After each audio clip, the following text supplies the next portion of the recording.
ഒരു കപ്പലിൽ തന്റെ കുടുംബത്തോടും മൃഗങ്ങളോടും കൂടി ഇന്ത്യയിൽ നിന്ന് കാനഡയിലേക്ക് യാത്ര ചെയ്യുകയായിരുന്നു പൈ എന്ന കൗമാരക്കാരൻ. എന്നാൽ ഒരു രാത്രിയിൽ കടലിൽ വലിയൊരു കൊടുങ്കാറ്റുണ്ടാകുകയും കപ്പൽ മുങ്ങിപ്പോകുകയും ചെയ്തു. എല്ലാവരെയും നഷ്ടപ്പെട്ട പൈ ഒരു ചെറിയ ലൈഫ് ബോട്ടിൽ ഒറ്റയ്ക്ക് രക്ഷപ്പെട്ടു. പക്ഷെ അവൻ ഒറ്റയ്ക്കായിരുന്നില്ല. അതേ ബോട്ടിൽ ഒരു ഭീകരമായ ബംഗാൾ കടുവയും ഉണ്ടായിരുന്നു.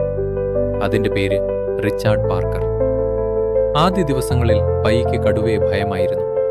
എന്നാൽ കടലിന്റെ നടുവിൽ ജീവൻ രക്ഷിക്കണമെങ്കിൽ ഇരുവരും ഒരുമിച്ച് കഴിയേണ്ടി വരുമെന്ന് അവൻ മനസ്സിലാക്കി. ദിവസങ്ങൾ ആഴ്ചകളായി, ആഴ്ചകൾ മാസങ്ങളായി മാറി.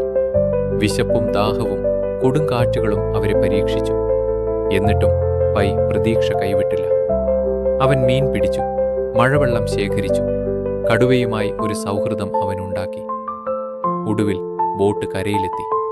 കടുവ ഒരു വാക്കുപോലും പറയാതെ കാട്ടിലേക്ക് നടന്നു മറഞ്ഞു. പൈയുടെ ജീവിതത്തിലെ ഏറ്റവും വലിയ കൂട്ടുകാരൻ വിട പറഞ്ഞ നിമിഷമായിരുന്നു അത്. ഇതും കാണിച്ചുകൊണ്ട് സിനിമ അവിടെ അവസാനിക്കുന്നു. ഇനിയും ഇതുപോലുള്ള വീഡിയോസിനായി ലൈക്ക് ചെയ്തു സബ്സ്ക്രൈബ് ചെയ്യുക.